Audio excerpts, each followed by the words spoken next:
What is up, party people in the house? It is Dynasty War Games, and we are here right now with you. I'm your host, Jesse Schneeman. I'm joined by my main man, as always, Chad Mendoza. How you doing tonight, Chad? Great, Jesse. I'm doing great. Working my ass off. Renovations in the house. Tired, exhausted, ready to be done. Ready to move all my stuff back in. Have a nice sofa or a nice bed again. On the blow-up mattress and all that kind of stuff. So yeah, back hurts and just exhausted. But glad to be here. That comes after a couple months of sleeping in hotel beds and traveling for work constantly, right? Yeah. So it's been a nightmare. Couple of months, but it's coming to an end shortly. So right on. All right, well, welcome, and we are also joined tonight by a special guest, someone that very familiar to us here on this podcast, and me personally, he's my co-host on Dynasty Fever. Please welcome at FFJunkie _ Brian Ford. What's up, buddy? Not a whole lot. I think my back hurting and being tired is just from being in my mid-40s. But life. I thought you were going to say it was from carrying me through a podcast last night. Well, it must be true if you're thinking it. So. Well, yeah, I did not bring the energy last night. I was whooped. It was fine. It just like I said, it was just he seemed a little tired, but you were right there with the points and all the analysis and going in hard on my Mooney take. So yeah. Yeah, you don't have to be nice. All right, well, right on. Well, that's a nice little plug for Dynasty Fever. Yeah. Well, considering I do more promo for this show than you do, yeah, we're absolutely horrendous at. So I set up the main Twitter account that Jesse uses as a pseudo personal account kind of thing. He pretty much runs everything on it. Mike and I haven't even touched it since the dawn of its creation, and so what little Jesse does is literally the extent of everything. So that tells you how much the promo goes into this podcast. We need to get better at it. That's for certain. Yeah, I'm not great at the Twitters. Brian did teach me one little trick that if you at my fantasy league MFL, they'll retweet it for you to all their followers. So that's a good one. I like that one. So anyway, stop giving away the sauce, man. We're a humble little. we're just figuring out little tricks, and you're trying to give them away. We're a humble little podcast, and we thank anyone and everyone that can be joining us right now. So.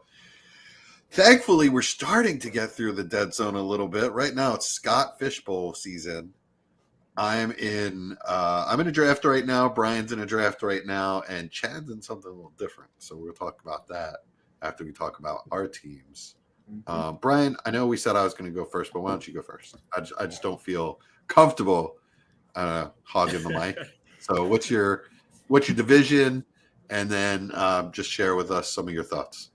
Yeah, so Springfield Division, a.k.a. Simpsons Springfield, drafting from the 5 slot. I'm not built for tourneys because I'm risk averse, and getting different and taking big swings is not what I do well. So I feel a little boring right now, but I think I've got a few value plays later on that'll work out. But I just drafted Davis Mills as my QB3 in the 9th round, so ask me anything. I think the one, by the way, it was only 3 spots above ADP. So I think the one thing where I kind of messed up was drafting Davis Mills. There was a lot.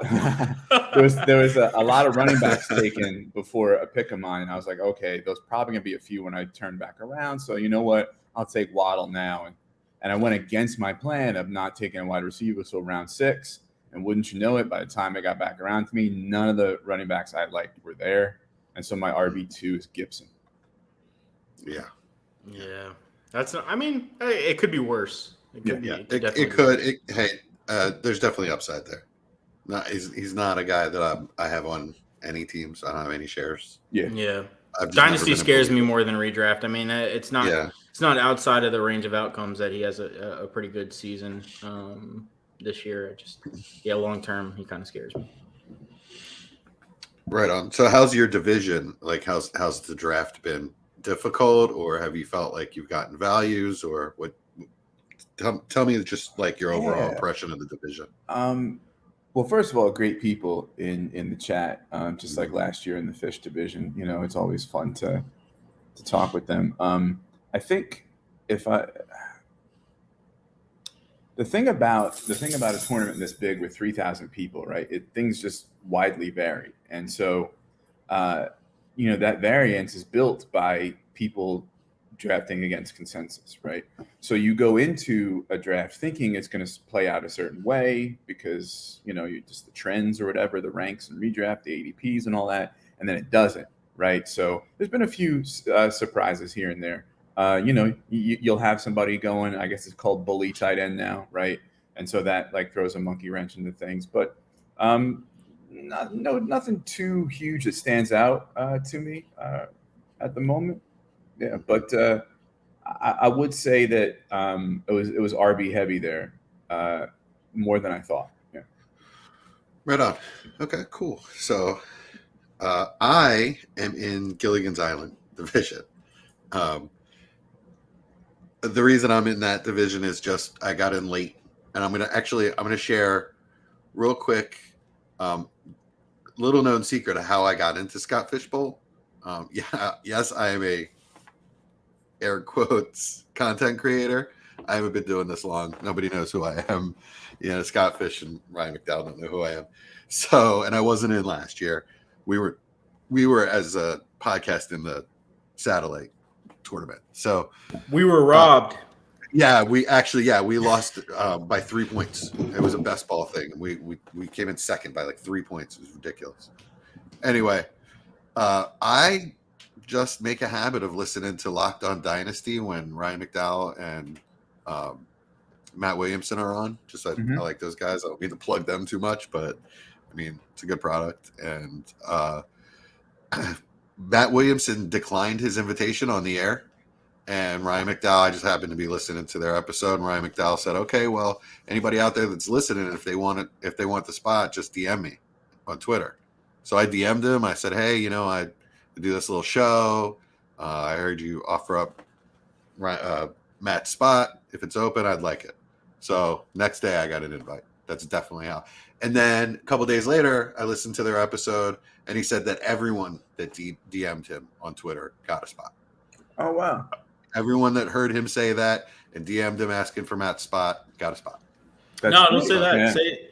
Say they talked to you for a little bit. They fell in love. Yeah, right. Spot, a lifetime spot. I like McDowell's going to be on next week. Said they love the show. Watch it. Listen to it every week. Yeah, right. So anyway, I kind of backdoored my way in, and it was late. I was definitely in the last round. So not a lot open. I just took I wanted a late pick to take advantage of the third round reversal. Among other reasons, I like being on the ends. So Gilligan's Island had the 11th spot open, and I jumped in. It has been a tough draft. These guys are rough, man. I got to, every time you look at a giant list of players and go, oh, I can pass on wide receiver, and I took a third running back instead of my second wide receiver, thinking, wide receiver is the deepest position. I'll definitely get guys. And it didn't happen. It came back around to me, and like Christian Kirk was like the best I could do. So for my second wide receiver. So it's rough. Rough division. These guys are definitely sharks. What's fun about this is I'm on the clock right now. Oh. So we can make a pick. Hey. So so far I am Stafford, Derek Carr, CMC, Javonte Williams, Josh Jacobs, Michael Carter, Hawk and Gesicki as my tight ends. And then my wide receivers are just a hot mess. Okay. Deontay Johnson's the only solid one. And then we go Kirk, Lockett, Treylon Burks, Sky Moore. Right. So that's my team so far. I have 5 wide receivers, 4 running backs. I had previously thought that, well, if they make it back to me, I'm going to take Pickett and then after the turn, I'm going to take Trubisky. Because I feel like if I were to take Pickett, Trubisky probably wouldn't go, but if I took Trubisky, Pickett might. Right? But then I thought it over, and this is Scott Fish, and you could easily take a negative out of a quarterback in a super flex spot. Because you get negative points for incompletions, interceptions really cost you. So am I right in thinking that I would probably be better off just putting a position player in there than a bad quarterback or questionable quarterback? What are the other quarterbacks who are there? The only other thing that's starting would be Mariota, and I could probably get Ritter after the turn. Goff's gone. Like everything's gone. I would say you're still better off with a start if you could get a starting quarterback or a quarterback you think is going to be playing. It's still better than having a position player at this point because the position players aren't like, locked in 10 points a week either, Goff, I mean, I hear you, but Goff, I played in a league with the scoring system last season and regularly put up negative points. Like, it was awful. Really hard to get 10 points out of him in this scoring system. And, I mean, Trubisky, I think, might be a little better because of the rushing. Rushing is good in the scoring system, but I don't know. I'm sorry. I'm pulling up stats here. Okay. So, wide receivers available would be Chark or Van Jefferson are the two that out of what's left that I kind of like. Running backs, there's some decent guys here. Brian Robinson, Zamir White. See what else I can find there. So in this, I'm sorry to cut you off. In the Scott Fishbowl scoring setup, right? Goff finished as QB 24 with 14 games started. And in his game log, he had no negative point weeks. He had a 0.56 week. Okay. But other than that, it was mostly around, 10 to 15. He had some 30-point games. I mean, he's a quarterback. You're still going to be better off with a quarterback in that spot. All right. Maybe excuse me. Maybe my impression was incorrect. So thank you. So, all right. Again, so the players I would be taking over a quarterback here would be possibly taking over like Brian Robinson, Zamir White, DJ Chark, Van Jefferson, Tyler Algiers. Mm-hmm. What do you guys think? What would you do here? I don't know. If you're worried that like your tight ends, your wide receivers are a mess, so let's just throw a couple more in there and see if something sticks. I like Van Jefferson and Chark. Who knows? But I like Van Jefferson better. If you're saying I'm gonna essentially punt on wide receiver now because it's a hot mess, and I'm gonna maybe go like with an early value on like a place kicker later because I'm gonna flex them in one of the spots where I might have flexed a wide receiver because the place kicker floors are pretty good relative to like who your wide receiver 4 or 5 or whatever was going to be. Then then don't pick the wide receiver and maybe pile up on the running backs because of injuries and play keep away. Or as Chad said, you're often better off with if you can get the entire you can get the Steelers quarterback, Pickett and Trubisky in there, then you're probably best with that. But yeah, I think you need to maximize your starting players' points, right? So the super flex spot is essential to that. If you don't have your super flex spot on lock, then you need to go and make sure that that's set up. At this point in the draft, you're not going to have somebody who's going to win you a league, more than likely. So right. you need to just make sure that you have somebody that's contributing to a solid setup rather than, going in and just preying on Van Jefferson being a very, very good third wide receiver. Right. Because if Carr goes down for 6 weeks, what do you got, right? what's going to be on the You're waiver done. wire. Yeah. Yeah. All right. So, am I right that I should take Pickett first, or do you guys think I should take Trubisky first? Because I gotta wait for the turn and see if this guy. I would go Pickett first, simply because you have your two quarterbacks. Yeah. Right, and you have the luxury of waiting, because I mean, we're pretty comfortable with the fact that Pickett at some point in the season is going to be starting, right? At least I am. Yeah. So yeah, it's more likely that when you need him, he's going to be starting rather than Mitch. That's just the way I see it. I mean, obviously it could go wrong and Carr could go down week 2, and then, Mitch is starting until week 7 or something like that. And then you're screwed. But I mean, we can't really know that right now. I would just say, in my head, it makes more sense that you'd probably need him towards the, middle to back end of the season, more than likely. All right. Well, the guy that picks after me definitely does not have a third quarterback. So, crossing my fingers, right? Yeah. Yeah. All right. When's the buys on your two quarterbacks? That's a good question. I haven't a clue in the world. So, we won't waste the time on air, but yeah, exactly. That's something to consider as well. Stafford and Derek Carr. So I have not looked at the NFL schedule yet. Yeah, gotcha. All right, cool. So I'm gonna go pick it. And like I said, just a bunch of sharks in this league. So I assume now that I'm gonna get sniped. All right, pick is in. So Chad, you are doing a similar thing to Scott Fishbowl. It's the same scoring, tournament style, but it's Dynasty. So you guys started drafting yesterday, is that right? Yeah. So another Patreon league gets started up. If you guys don't know, for those of you that are relatively new to the podcast or any new listeners, in the Dynasty Warzone Patreon, it's fantastic, amazing group chat. All 3 of us are in it. It's great. Memphis is in it, Jerry's in it, Dallas is in it, Kyle's in it. Both Kyles are in it. It's fantastic. And we, periodically start up Patreon leagues, and shout out to Neil, who kind of runs all of those things. But we started up the 15th Patreon league this week.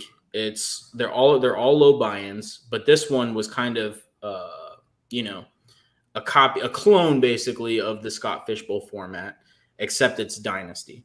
So we are in the 3rd round of it right now, and third round. I've made 3 picks. It's pretty interesting how it's going right now. I mean, like I said, it's Scott Fishbowl format. Quarterbacks are going off the board like crazy, and I don't have one. So, who was the best? So, who'd you go first? Take first, Chase. Yeah, so I got Jamar Chase in the 1st round at 110. Okay. Who was the best quarterback on the board there? Deshaun Watson, who I was hoping would make it to the 2-3 for me.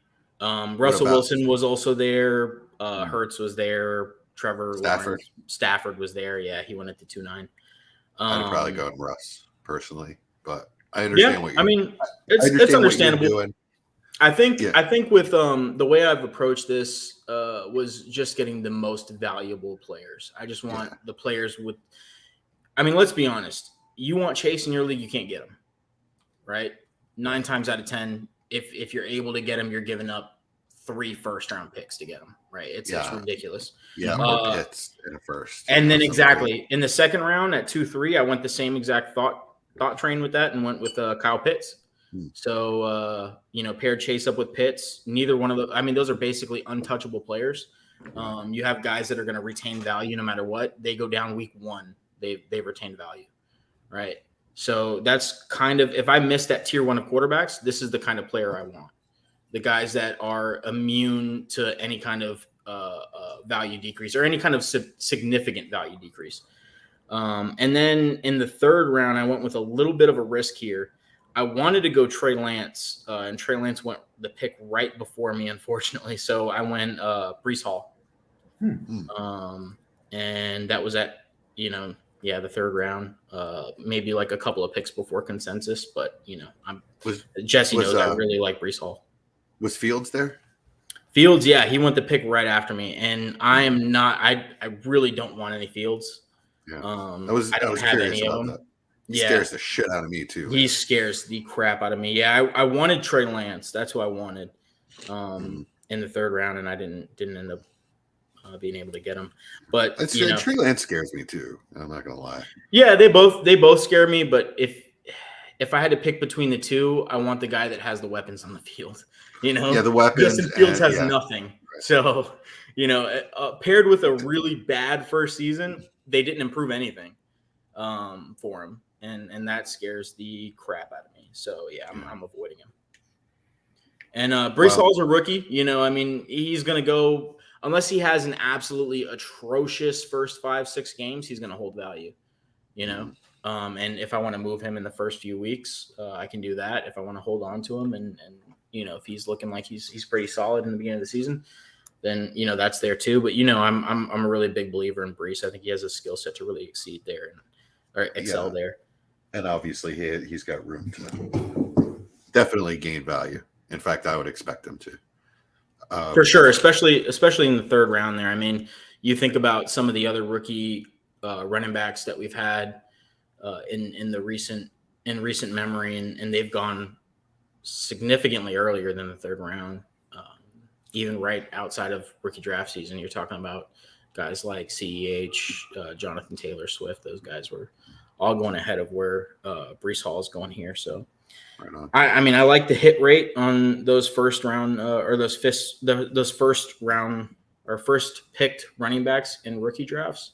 And I think Breece Hall is a freak. I really like him. I really, really like him. I know some people don't think that highly of him, but I don't think I've liked a player this much, a running back, since Swift.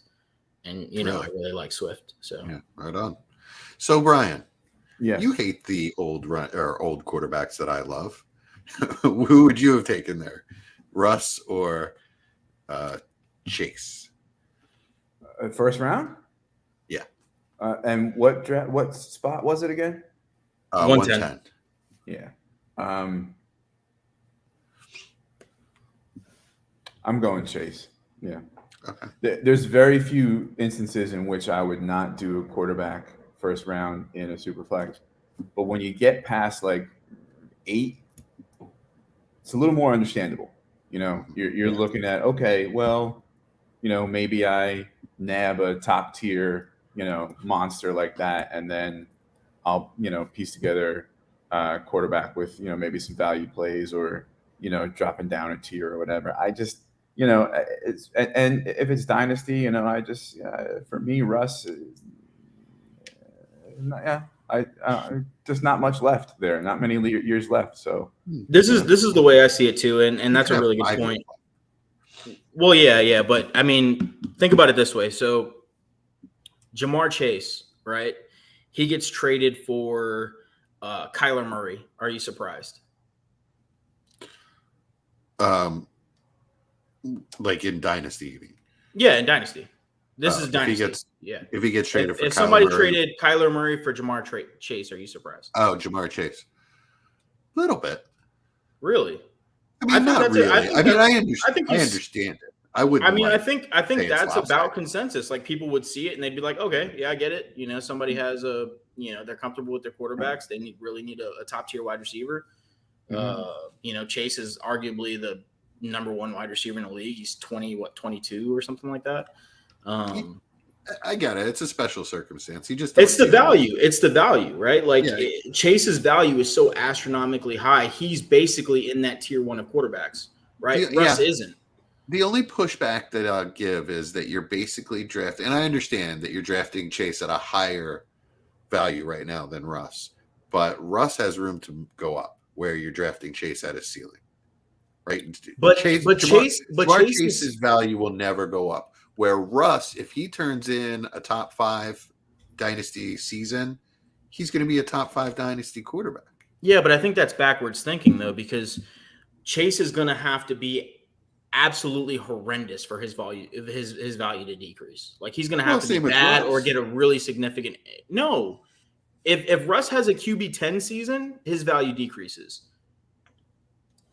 You think? Yes. Yeah.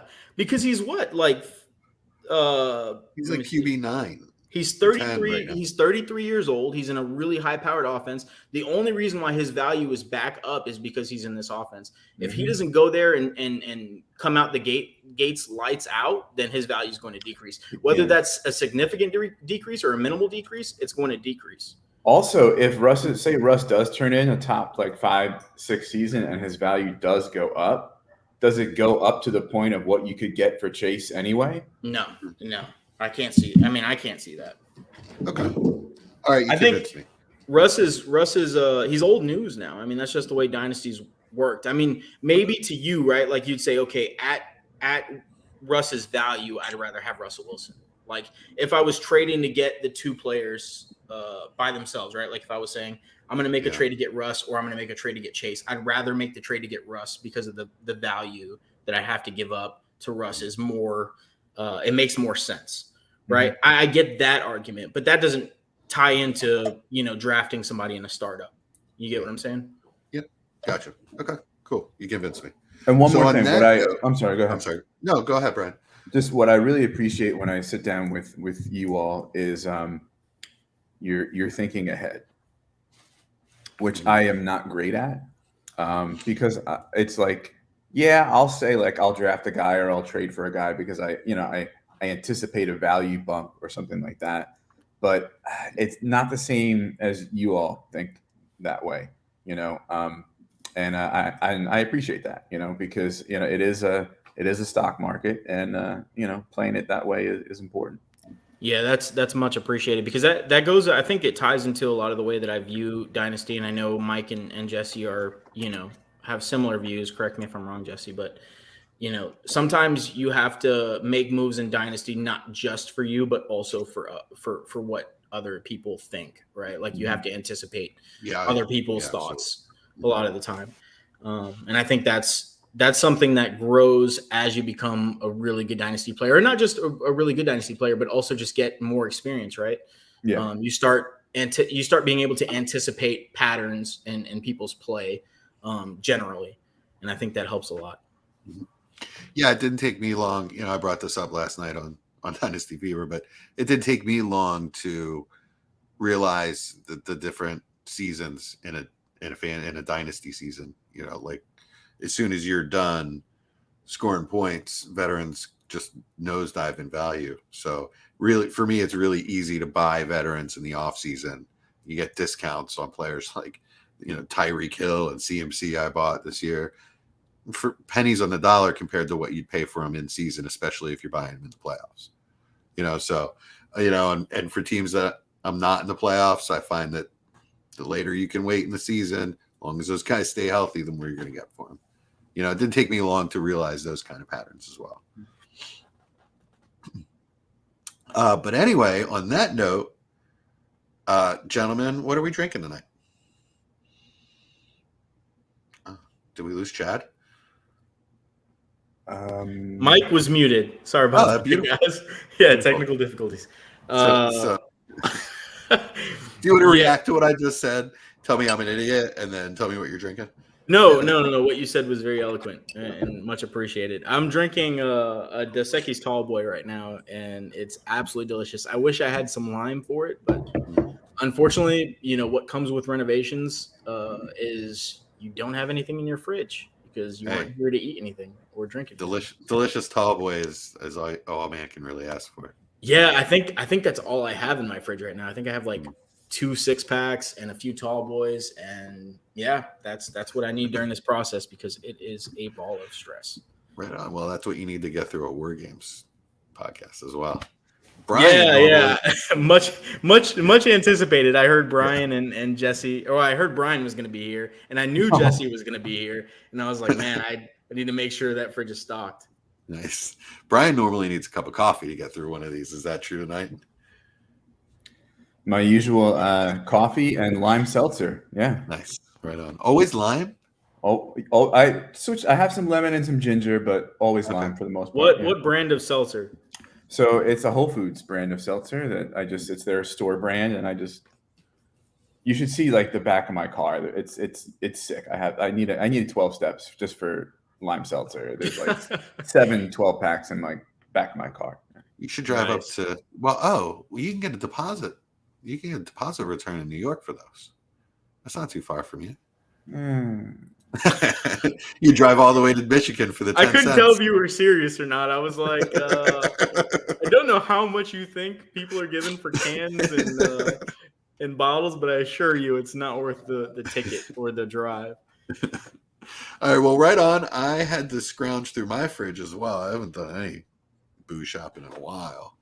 I got a couple Miller Lights, finishing off the first one now. And cheers, gentlemen. I found this bottle of, it's called Bird Dog peanut butter whiskey. All right. First of all, I don't drink whiskey. It sounds so nasty. And this sounds disgusting.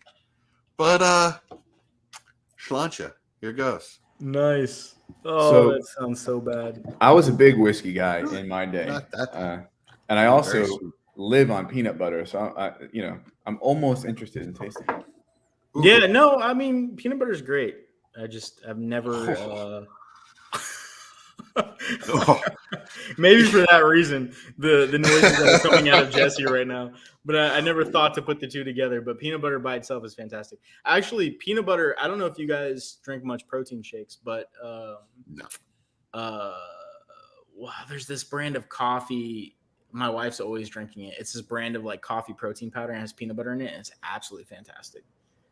Oh man, I wish I knew what it was called right now. You better find out and tell me, because now we're really talking about two of my favorites. It's so good, and they make like a horchata one as well. It's oh my god, it's so good.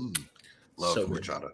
Fun fact: one of the most popular things paired with peanut butter before jelly was anchovies. Ew. Good Lord. Yeah, it was right. Fun fact, my favorite food in the world is ketchup. Always has been. And that used to be made out of like fish sauce and anchovies originally. Yeah. Well, fun fact, I think ketchup is disgusting. And Do you? Yeah, Okay. I haven't had it in like 15 years or so. I think. Do you not like tomatoes? No, I love tomatoes. Do you not like Something deliciously vinegary, sweet, and salty? There's something about the processed taste in 99% of ketchups. It's just disgusting. And then like freshly made, supposed to be good ketchup reminds me of the processed ketchup, and then it turns me off. So yeah, maybe if I'd never tasted processed ketchup, I might actually like freshly made good ketchup. I don't know. Chicken or the egg argument. Right on. The older I get, the less ketchup I eat. But I still love it. Anyway, all right. So moving on. Bird Dog whiskey is disgusting. They will never be a sponsor. There goes your sponsorship. Don't throw away any sponsorships on this show. We're desperate at this point. It's really sweet, but I guess this is how we do it. Gotta do one more, don't we? Doctor's order, Slancha. I feel like we're delving into the alcoholic beverage and condiment category of podcast right now. So we'll see if that's a thing. My goodness. Interested in everybody's stance on relish. Ooh, love it. Great on hot dogs. Hate it. Love pickles. Hate relish. Really? I hate pickles. I like relish. There you go. Interesting. I love This both. is the content that people are tuning in for, by the way. I'm just my like second favorite. I started the stream, so I have the great pleasure of watching our viewership, and as soon as this conversation started, it's slowly declining, which is fantastic. It means we're putting out great content. Lies. Or so so I think, right? I don't know. All right. So nice smooth segue into some games. Sure. Let's have some fun. All right, so the first game, these are the same games as last week, actually, but different players and different NFL players. So, Chad, we're going to start with you. Who would you rather? Daryl Mooney or DK Metcalf in Dynasty? Metcalf. in tournament redraft?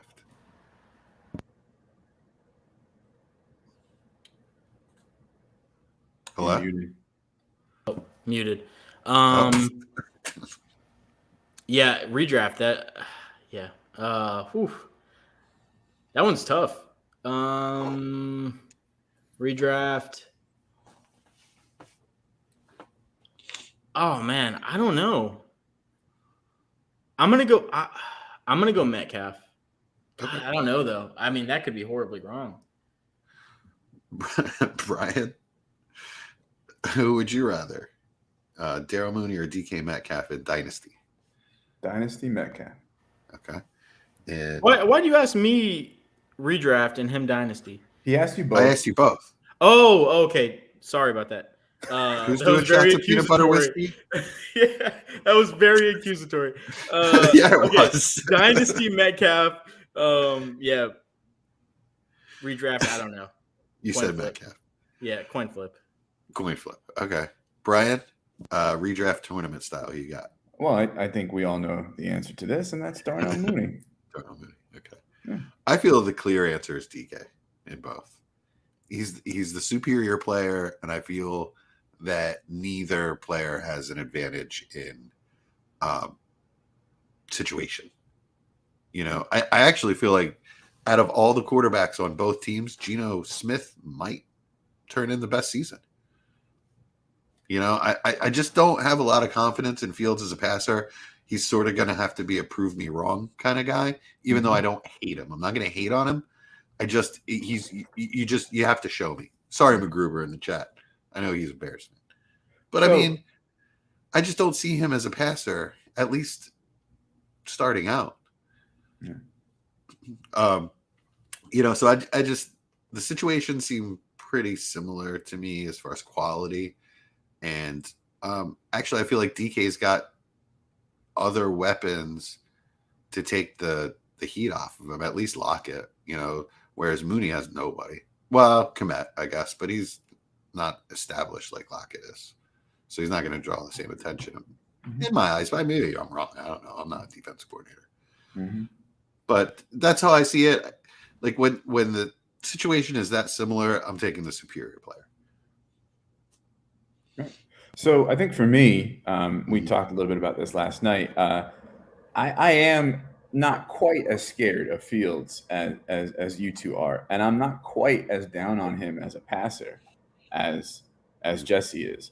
For what it's worth, Scott Fishbowl, DK is wide receiver 20, Mooney is 24, and I took him at 25. Although Metcalf was still on the board. Yeah, that's what got me. Although, like, I understand not trusting either one of those guys this year, but I understand not trusting DK. Yeah, I'm not saying Mooney is going to be like elite or something like that, right? Sure.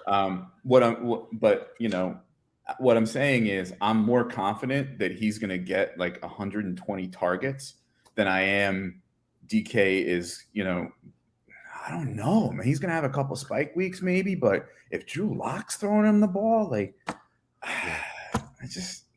Yeah, you know, I hear you. Yeah, it's definitely going to have your bottom out weeks with him. You know, you're going to have your 1 for 20s and 2 for 30s, you know.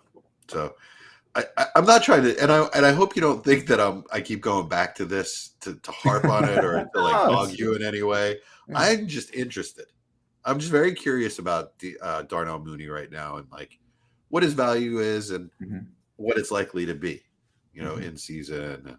And I'm actually kind of surprised Chad said it was a coin flip, given what he said about Fields earlier.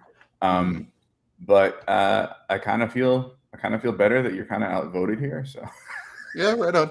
I mean, there is one argument that nobody's made against me. That is, Mooney definitely has the best upside as far as the situation goes. Fields could come out and light it up, I guess. He is a top end prospect. He's a top 10 pick in the NFL draft. So this is what I'll say about the situation in my eyes. I think Metcalf is undoubtedly the better player. right? I don't think anybody's going to argue there. I think that Metcalf is ultra efficient. I don't think anybody's going to argue there. The touchdowns have been propping him up. That's what concerns me, right? If the touchdowns dwindle, which I think they will with the quarterback situation in that offense, I think he's going to have a tough time. I mean, this past season, he had 10 touchdowns, I believe. Let me make sure I'm not lying. No, he had 12 touchdowns. The year before that, he had 10 touchdowns. And the year before that, he had 7 touchdowns. I mean, that's insane for your first 3 years in the NFL. I can't see that. I mean, that's got to regress, right? In this offense, it has to. Yeah, right. Yes. And then you're talking about the last 2 years. He's had 129 targets in both 2021 and 2020. That's going to dwindle as well, right? So, I mean, you're talking about last season him putting up wide receiver 14 numbers. I'm comfortable assuming that he's going to be somewhere in the back end to mid-tier wide receiver 2 range. And I think Mooney is going to be around that as well. But Mooney doesn't have Lockett next to him, which I think you view as sort of a negative. I think that's a positive. No. I view it as a positive. Okay, gotcha. I misunderstood. So, I think they're going to force the ball to him because he's one of the only options they have. Whereas, you know, in Seattle, I mean, that offense is not going to be good either. But there's so many more options. Yeah. So I don't know. I think Velus Jones Jr. was a backup dancer for the Commodores, or a bass player for Parliament Funkadelic. I don't know. Not sure. No, the joke went do right not, over my head. Wow. Do not disrespect Bootsy Collins. Do not Tough room, disrespect man. Bootsy Collins. Oh, or Bootsy, you know. Oh, is that Quincy? We're making fun of his Bootsy's name. Got you. Yes. Okay. Yes, I am. Understood. I'm making fun of Velus Jones Jr.'s name. He does sound like no. So Bootsy's real name is Quincy. Is that what you're telling me, Brian? I don't know. Well, I'm saying don't disrespect Bootsy Collins by confusing him with Velus Jones. Oh, you said Bootsy. I thought you said Quincy. I love Bootsy Collins, man. Anyway, remember him in the D-Light video for Grooves in the Heart? Oh yeah, absolutely. That's kind of how I found out who he was, and then found out who Parliament Funkadelic was through that. So yeah, thank you, Lady Miss Kier, for Groove is in the Heart.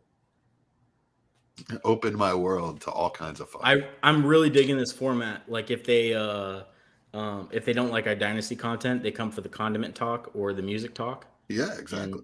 And, exactly. We are 360 entertainment. All right, so let's try to nail down Mooney's relative value here compared to other players. So, Brian, who would you rather have in Dynasty? And I'm more interested in Dynasty at this point. So, okay, sure. We are a Dynasty podcast. So, Brian, who would you rather have, Daryl Mooney or Christian Kirk in Dynasty? I think it's a pretty clear Mooney for me on that one for sure. Mm-hmm. Yeah. Well, I mean, definite Mooney, but the gap isn't huge. Like, I think for me, I've got Mooney here at 28 in my latest rankings and Kirk at 35. So, I mean, it's 7 spots, but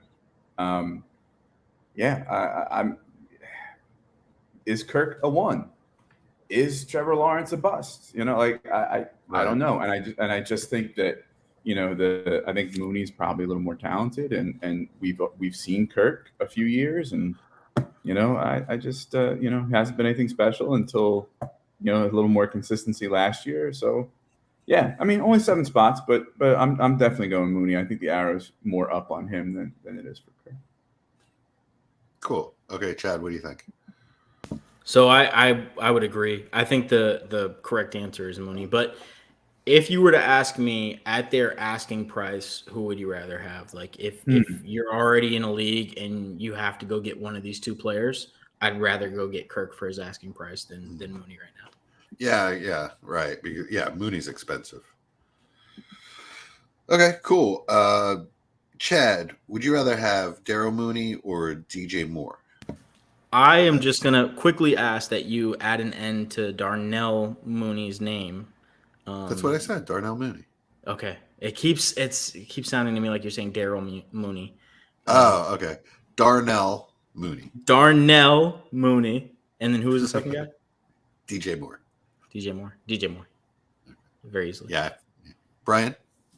Yeah, I'm still more there. I don't think Baker is much more than horizontal for him, and Moore's got to do it one of these years. Otherwise, like, I'm already kind of like tired of him, and I got him down at wide receiver 14. But yeah, obviously 14 spots ahead of Mooney. So yeah, more. Okay, one more, and I think I might have nailed this.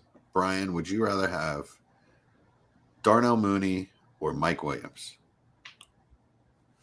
Mooney. Okay. Chad? That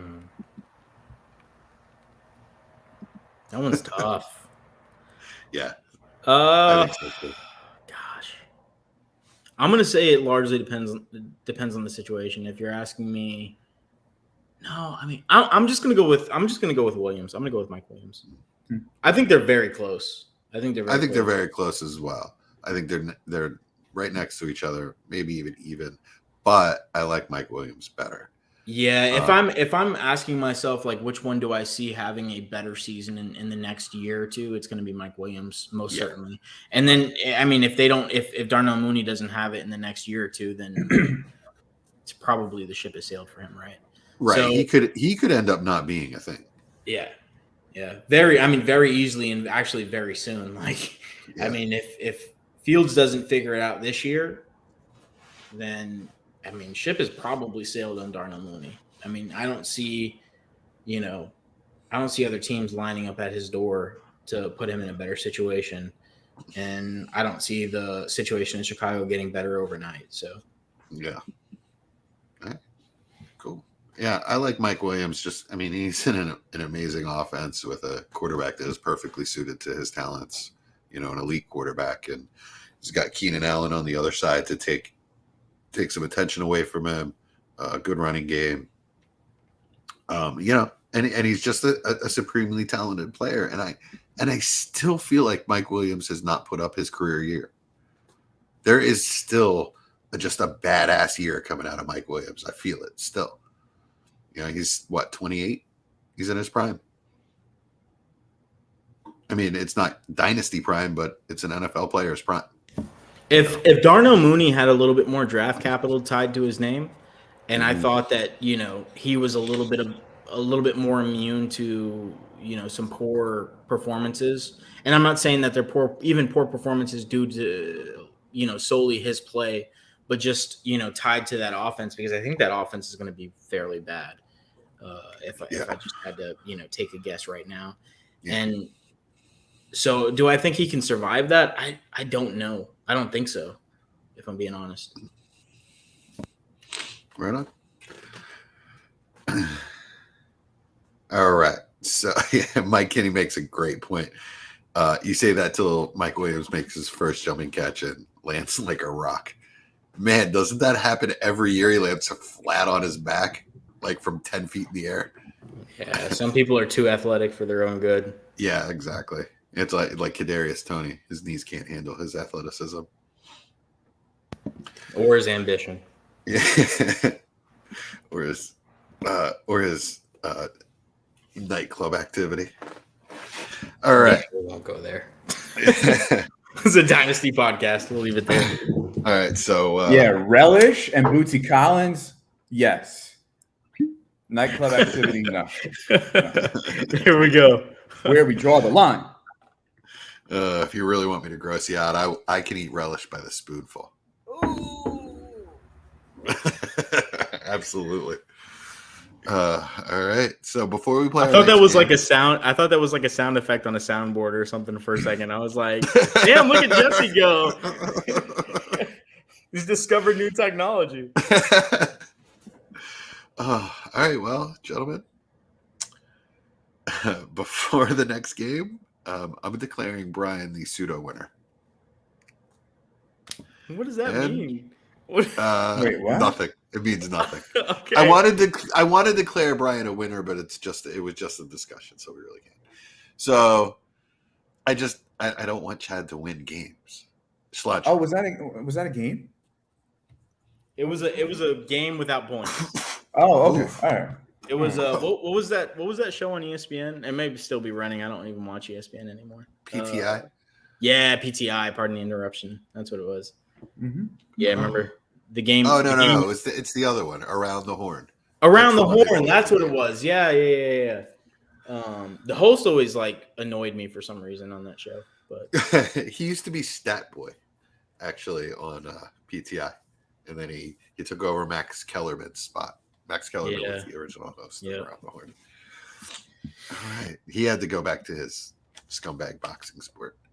Anyway, next game is called Who Am I? A favorite of Brian Ford. Mm-hmm. All right, so this is the game where I will read a fact about a player. I'll pause. If you know who the player is, say your name. We'll start with 6 points this week. Every time I read a new fact, the possible score you can gain goes down by 1, right?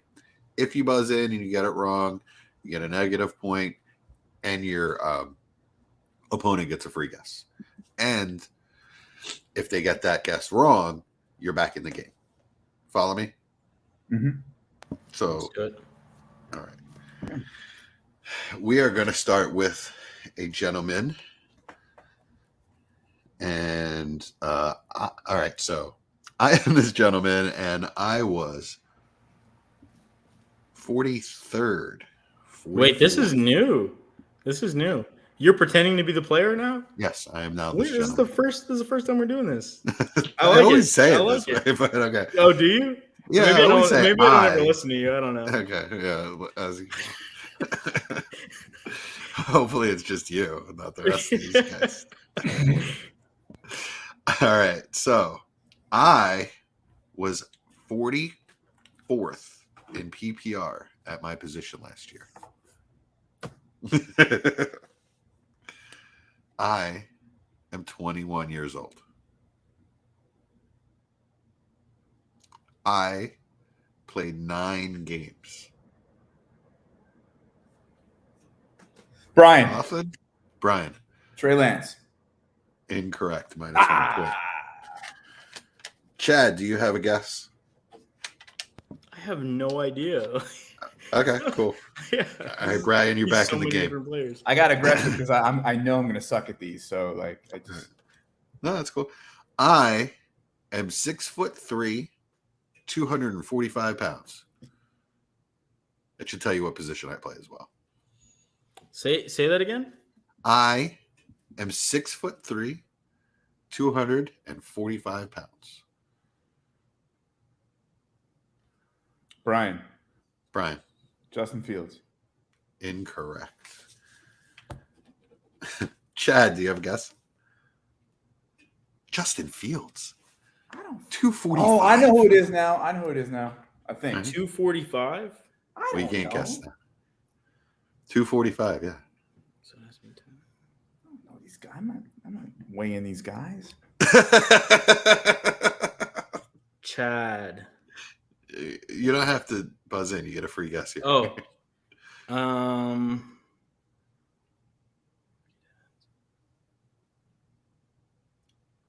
You don't have to guess, Chad. Brevin Jordan. Ah. 1, 2, 3.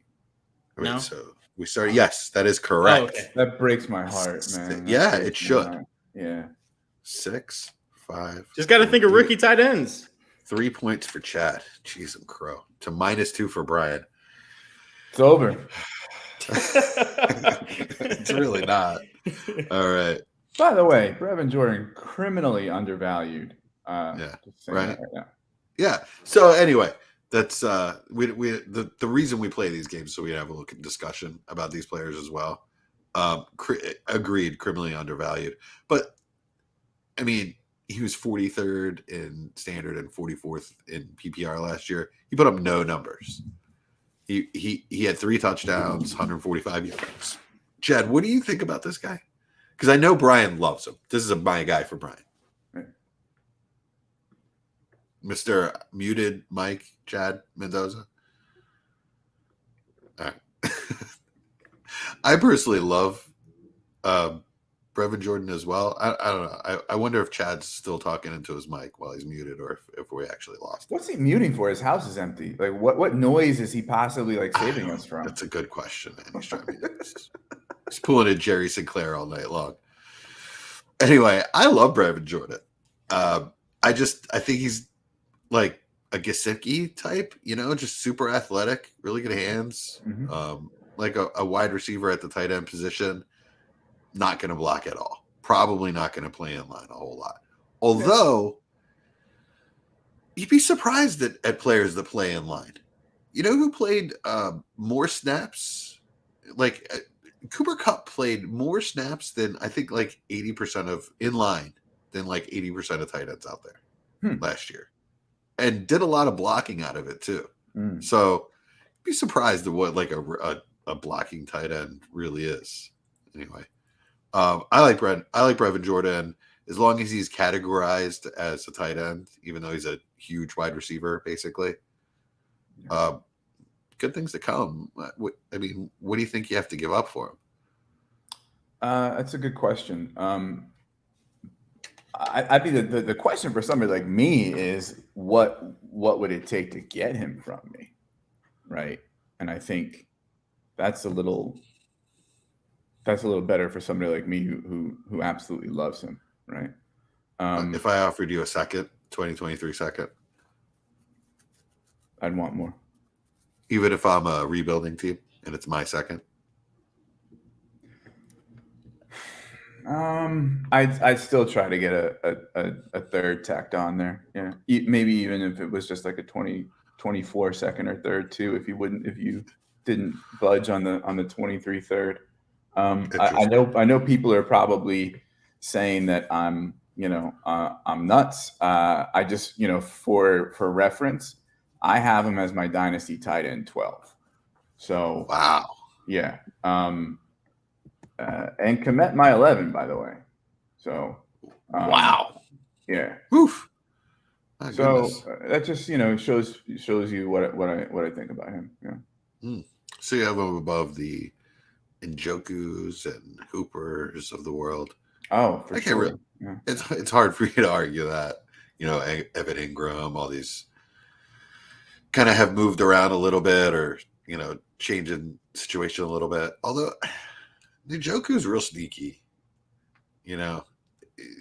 Once Deshaun Watson is actually playing, I really like him. So I've written about Jordan 3 times now within the last few months, and touted him as definitely arrow up. And when I last wrote about him, when I talked about his price, he was pretty much equal to the 2022 211, and I would take him before anybody that I saw picked there last season. By the way, that was on DTC, and only a hair below Chanel. Visca Chanel.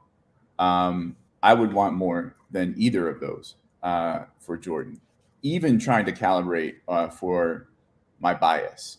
If I could get him for whoever went around 211 or a 2023 third or Chanel, I think that I robbed somebody. I think that I would have done very well. So, for reference. Yeah. Right. All right. Well, little update here. Our gambit paid off, and I took Kenny Pickett in SFB. Cameron Brate went next, and then after that, the infamous one and only Tyler Algiers. That's Chad's boy, right? Chad likes Algiers, right? Well, I think that was. I think that's Jesse. Oh, you're Charbonnet. Yeah, Chad Charbonnet. Oh, Chad, you exist. Yes, sorry about that. I had some mic technical difficulties. Like many people, he I heard see. positive talk about Brevin Jordan and decided, I'm out. yeah, I I don't want to be part of this conversation. It's gonna I be was about very downer. to scrap the rest of the games. But all right. Oh, cool. sorry. I So, thought you guys were just like well into a conversation. By the time I got No, my mic working, I was we were kind of just just deep in a Brevin Jordan conversation. I was like, okay, this is where we're at. Let's go. I was just So- kind of riffing until I got your opinion on him because I think everybody knows that Brian and I like him. So where are you? That's what I. I guess the easiest way for me to describe Brevin Jordan is to say that I don't think about him. You know? Would you say, though, that He's a non-entity. Like he's just like, I don't think positively about him. I don't think negatively about him. I just don't think about him. What's that meme? The elevator. I don't think about you at all. Mad Men, right? Like what's like right?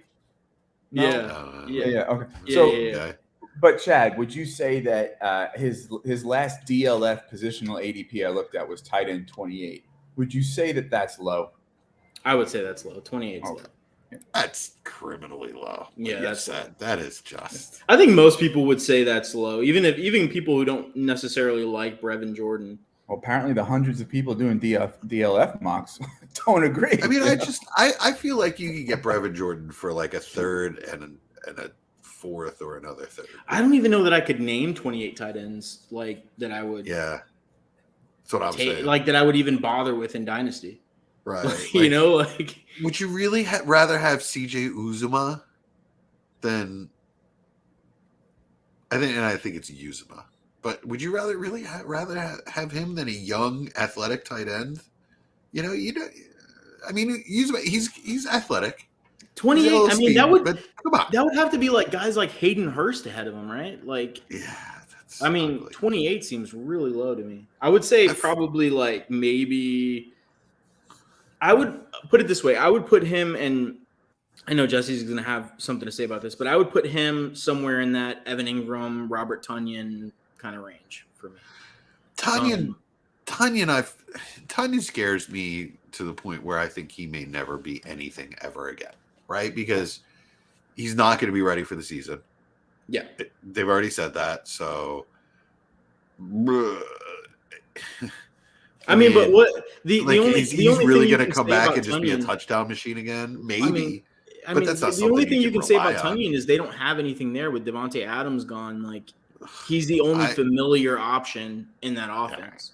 But So I mean, I guess he has that going for him. But I mean, I'm just saying, like, I don't, and I'm not saying I wouldn't take Brevin Jordan ahead of those guys. I'm saying I think that's his range, which I think is like wide receiver 20 to 23. Yeah, so like or tight end, you mean? But Or like tight end, yeah, sorry. But in Dynasty, I just would rather have the young athletic guy with the upside rather than all these retreads that we know are garbage. Let me ask you then some play. Who would you rather? Right, Brevin Jordan is currently in June 2022 DLF ADP. He's tight end 26. Okay, Mm-hmm. let's go up from there. 25 is Logan Thomas. Brevin Jordan. 24 is Brevin Tonyan. Jordan. Yeah. Brevin Jordan. Brevin Jordan. Well, I mean, I guess it would depend. If I'm one of the top two teams, I'd probably rather have Tonyan at this point because I think Tonyan's the more likely one to go out there and put up some really fantastic numbers. I personally still think that Tanyan's not going to move the needle for me on a top two team. He's never going to crack my lineup, and would rather have the young guy. Well, With upside. just in the added context that I mostly play in, like, you know, tight end premiums. Sure, So, even in tight end premiums. you know, in a flex spot, it does help to have a tight end that is seeing reasonable action. So Yeah, I hear you. Okay. yeah. 23 is Hayden Hurst. Jordan. Yeah, Jordan Brevin. 22 And Brevin is Jordan. Ingram. Jordan. Why does this guy have two first names? I hate it. Anyways, Evan Ingram, Brevin Jordan. Although I think Ingram is one of the, and I don't like him as a player necessarily, but he's one of those guys I think is a pretty good vibe. You know? Bad hands are bad hands. 21 is Gerald Everett. Ooh, still Jordan, but it's closer because Everett's actually a player that I think could help a contender. Sure. Yeah. I mean, I'm not gonna go through all of them, but some names that I still like Jordan more than, who are still above him, which people may disagree with: McBride, Irv, Hunter Henry, Njoku, and Noah Fant, Zach Ertz. I think I'd definitely rather have Hunter Henry, like pretty significantly. I'd rather have more. I'd rather have Hunter Henry. That didn't make any sense at all, but I'd rather have Hunter Henry. We'll just leave it there. By a significant margin. By a significant margin. Thank you for that. Interesting. Okay. Oh, God, that is just terrible whiskey. All right. Peanut butter whiskey time. Peanut butter whiskey time. All right, gentlemen. Who am I? I was 86th in PPR last season at my position. And I am 23 years old. I played 14 games last year. Brian. Darnell Mooney. Incorrect. Damn. Chad, do you have a guess? No, you said 14. I don't know.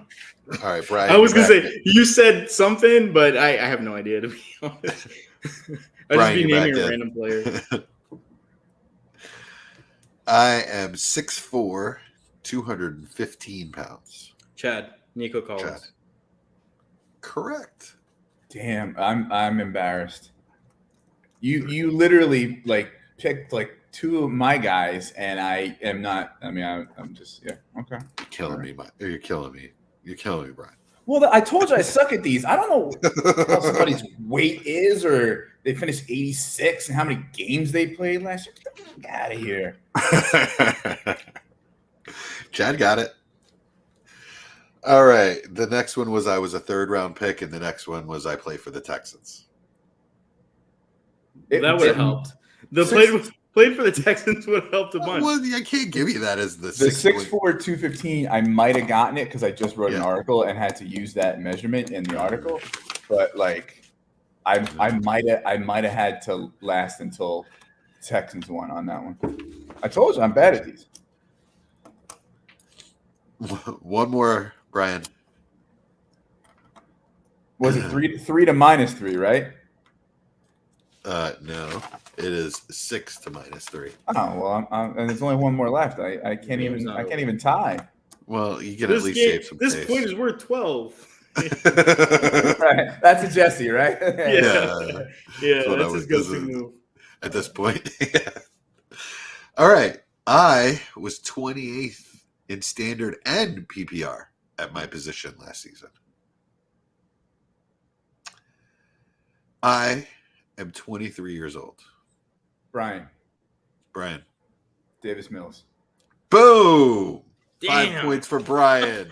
Gets him into the positive. Took me that long to notice a pattern, right? I was hoping you would notice it eventually. You still lose 6-2. Jesse at one time joked that I'm a closet Texans fan because those are three my guys, and I'm not. But you know what? It's the Texans are one of those offenses. The Texans are one of those offenses that the players within that offense, their value is so low comparatively to other teams that if they put it together, you profit it everywhere. And the buy-in is just so low. So, I mean, I understand it to an extent. I don't think of them that same way, but my guys stuff with this, especially with Mills and Collins, less so Jordan, is mainly about how they're just completely undervalued, and I think they're going to far outplay their ADP and their trade market value. And that's really, kind of the reason that I just want to be right, so I just keep pounding the table for these guys.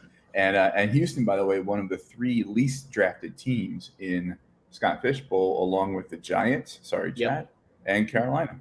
Well, no, that's exactly what I was going to say, though, is that I think a good strategy when you're looking for bargains, right, is to look at offenses that maybe could make the switch or the flip, right, into being even a decent offense from a relatively poor offense. The Texans is one of those. The Giants are one of those, right, where you see them and you say, okay, if they put it together, everybody within that offense, their value rises, right? The Giants have very talented players. Oh, yeah. They're one, just never on the field. They're two, they've had probably the worst coaching in the NFL, period. Like, absolutely, bar none. Stop disrespecting Jason Garrett. Yeah, we won't go there. And throw Joe Judge in that bin with him. As an Eagles fan, I mean, nothing made me happier to see him, stay in the NFC East last year. What was it? 2 years? Yeah, it was bad. It was 2 years. So, and then they brought in Freddie Kitchens to replace him. It was fantastic. Freddie Kitchens was there, right, which is absolutely mind-blowing. But he was a tight end coach. And they were like, you know what? Let's take Jason Garrett out. He's obviously incompetent. Let's put Kevin or whatever what was his name? Freddie Kitchens in the spot, and he's going to do a lot better. Like, ridiculousness. Anyways, the coaching staff's looking a lot better. The offense, if they can stay healthy, it can get a lot better. The Texans, you look at them, you say, okay, it's a really, really young team. Maybe they take the step forward. Maybe Davis Mills comes out although I think it's very overrated what his season was last year.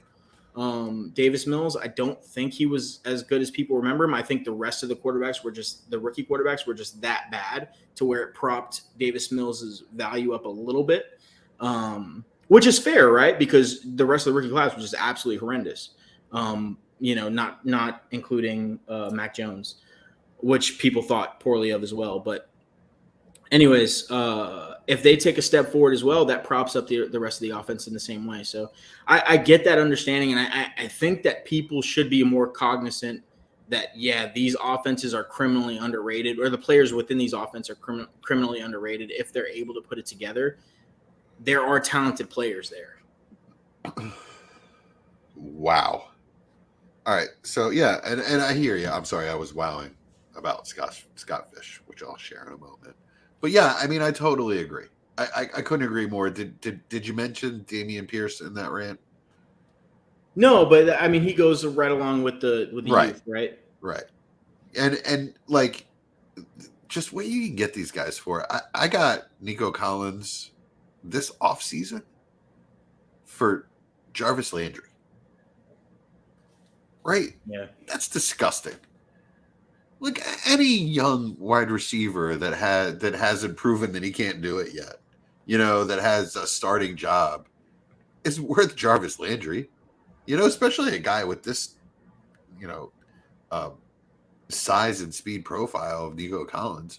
Guy could definitely be a thing. He went under people's radar because Michigan offense wasn't good, didn't use him right. He sat out the 2020 year, and he had to learn as a rookie on a pretty poor team as far as so he's to me he's a classic, sort of a forgotten man. Yeah. Mills threw for over 300 yards 3 times after week 7 through multiple touchdowns. Definitely came on. Threw multiple touchdowns 5 times on the season. And again, this is in not starting every game with Tyrod Taylor there, right? And he did it with basically nothing around him besides Brandon Cooks and, rookies and Jordan and Collins, right? Now we have, now we have Marlon Mack and Dameon Pierce. You said you are a Texans fan. You are a Texans fan. We caught you. Nah. What I'm saying is we're seeing now. I'm absolutely buying you a Texans jersey. Anyway, so you see Marlon Mack, you see Dameon Pierce, you see them improve on probably on both sides of the ball through free agency and the draft, right? A run game is so good, especially for a young quarterback. That's going to open up play action for him that, David Johnson and Rex Burkhead and Royce Freeman weren't doing last year. You know what I mean? So I just, he's arrow up for me. So for Davis Mills, I drafted him very late in a startup last offseason. This is a 2 QB league in a trade for Stafford this offseason. So a year after I won the league, right? Davis Mills started for me in the championship, needed him down the stretch. My QBs were Herbert, Darnold, and Daniel Jones. So really good and really bad. And I had Davis Mills, right? Just had to start him. Won me the championship. In a trade for Stafford in the offseason, I gave up 2 firsts and gave this gentleman and this is Austin, by the way, Patreon member.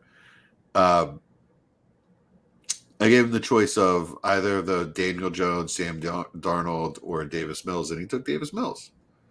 So that should say a lot about him, actually, right there.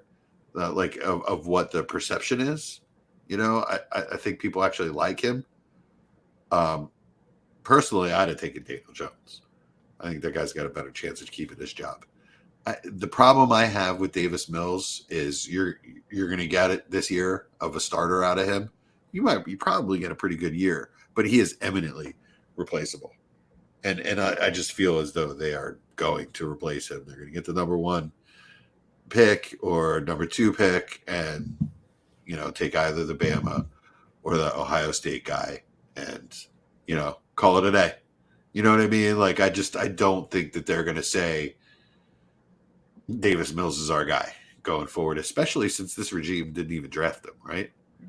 Yeah, I mean, that's fair that they're you know, if I had the chance at CJ Stroud or Bryce Young, you know, yeah, I might take a shot at him. Sure.